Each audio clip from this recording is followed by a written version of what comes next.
那有些人都说我没事的，这些创伤经验我没事了，他都是骗你的。这些非常大的创伤的经验，怎么可能没事呢？所以不要自己骗自己。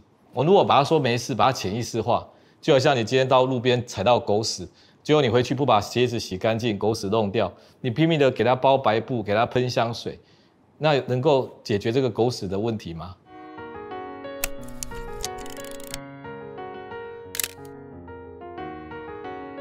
大家好，我是方世清医师，我现在在未来健康研究院。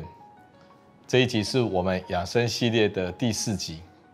我们有讲过少吃，我们有讲过多走路，今天我们讲的是少想，想少一点，我们要卸下精神上的负担。我们人类跟动物不一样，你看过那些在非洲草原上的羚羊，它被老虎、狮子追过以后啊，然后没有被吃到，它能够继续的待在那地方继续吃草。如果今天是人类的话，被老虎、狮子追以后，还可以安心在那边吃草吗？所以我们人类啊，我们会受惊吓，产生反应，之后我们还会想很久，得到创伤后症候群。那想这件事情都是好的还是不好的呢？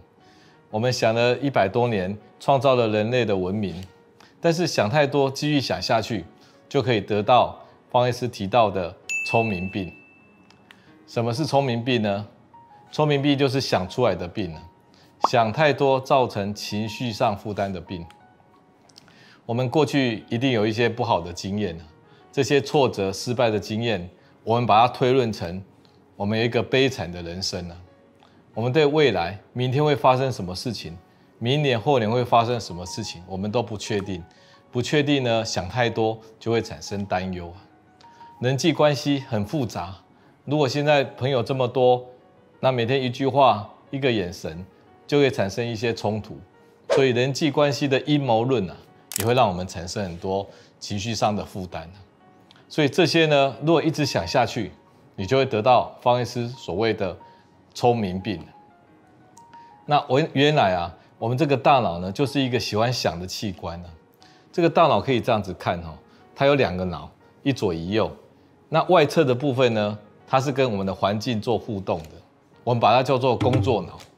当你在做事的时候，你的工作脑就会启动；当你不做事的时候，你的外侧的工作脑休息的，它就会往内侧的预设模式启动。内侧这个大脑内侧的预设模式是什么呢？它就是我们做白日梦的地方。白日梦的地方呢，有一个回圈这个回圈呢，它是从最前面的叫做前扣带回，它负责对一些新鲜的、刺激的、新奇的事情产生反应。那这个前扣带回呢，往后走到后扣带回，那就是我这个主体它放的资料库。再往下走呢，就到海马回，它的关键词汇就是最近的。那再往前一点，末端的终点站的，就叫做杏仁核。杏仁核就是一个害怕的、恐惧的资料库。所以把它综合起来，这个回圈呢，我把它叫做白日梦回圈就是最近新的我的最近发生害怕的事情，新的我的近的害怕的事情，就叫做白日梦回圈。那如果再加上一个前额叶提供想象力，那就变成一个聪明病的制造机了。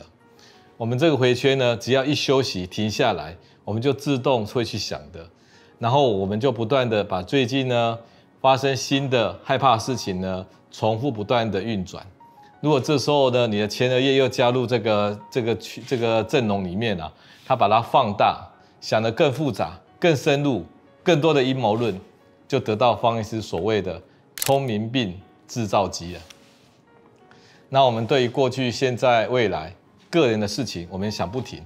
我们甚至连别人的事情，比如说小孩子工作顺不顺利家人会不会生病还有朋友为什么要这样想那样想，你要介入那国家会不会有问题都想不完。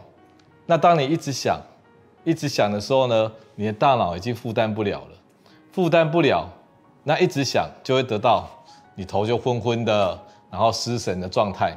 那身体呢也会因为你一直想、担心、焦虑，产生自律神经失调，比如说胸闷、心悸、喘不过气来，然后整个背部、颈部都紧紧的，这就是聪明病的表现了。既然得到聪明病，想出这个聪明病来，要怎么样来治疗呢？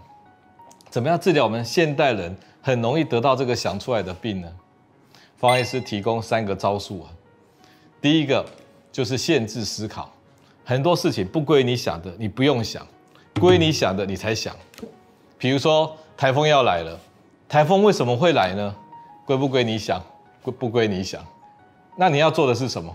你要把家里准备好，把窗户、把植物都弄好，不要掉下去，这是归你想的。好，那既然是归你想的事情，你要找回事情的原样啊。有时候我们都模模糊糊的，觉得我以前都很多挫折，说我是一个悲惨的人生，我工作都不顺利，失败好几次，所以我得到失败的人生，大部分都是模模糊糊的。我们要回到事情的本质，我们用图像思考。那有时候跟别人有纠纷啊，或者是你要去排解别人的纠纷，那甲说着道理啊，乙也说一个道理，你怎么做判断呢？其实大家都有道理，你要用多元思考。你今天因为讨厌一个人啊，你常常都对他负面思考，你不如试试看，你既然要思考下去，你也帮他想一些不同的原因，所以就是方医师提到的多元思考。所以你要解决想太多的聪明病呢，要有这3个步骤。第一个，限制思考，该想不该想，不该想就不要再想下去了。该想的呢，就是图像思考跟多元思考。那我们先讲第一个，叫做限制思考。我们都觉得我们自己很厉害啊，我们什么事情都可以想，然后我们都把它想下去，就是想出一个病来。我们这个大脑真的可以厉害到什么都可以想吗？以前一位社会学家叫做 Robin Dunbar， 然后他提了一个叫邓巴数啊，也就是说人类的社群啊，大概在100人到150个人，像非洲的部落也差不多是这样哦。那人数一多了，他们就会去分家。因为我们100个人或150个人呢，他的人跟人之间的交互作用啊，就1万个关系呢。我们大脑能够承受的朋友圈啊，大概就100个人或150个人，超过了我们就受不了。所以这叫做邓巴数啊。我们大脑也是有限制的。那现在的生活啊，现在媒体生活呢，都超过这个数目了。那什么事情该想或不该想呢？以前神学家尼泊尔啊，这一个美国神学家，他有一个宁静祷文啊，他就说得很好。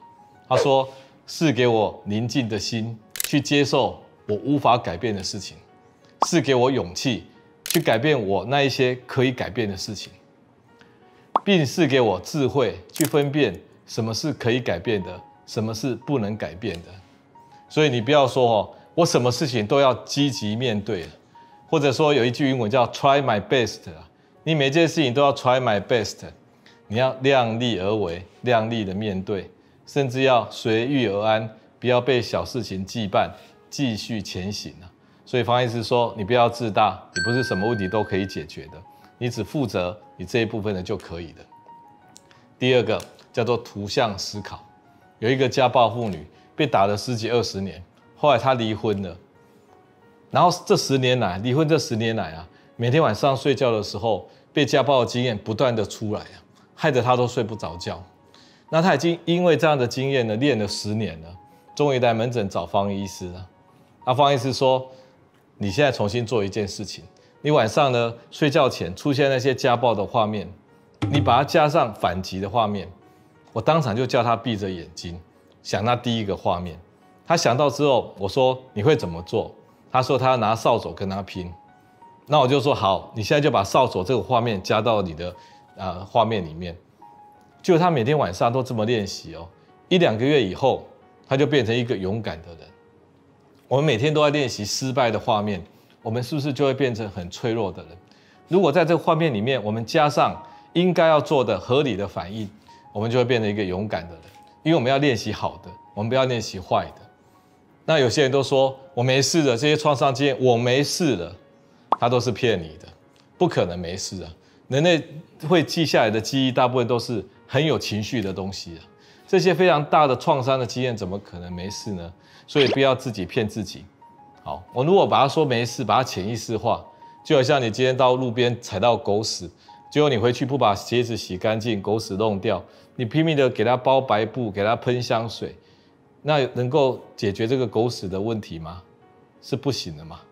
有一个年轻人他说我是一个失败的人，我问他说你为什么会觉得失败呢？好，那你是不是工作不顺利？对，他说他有3次工作不顺利的事情，那他就是一个工作不顺利、失败3次的年轻人，而不是推论成我是一个失败的人。所以呢，我们有时候面对一件模模糊糊的事情，我们回到事情的原点，那我们回到原点呢，到最后都只剩下一张图啊。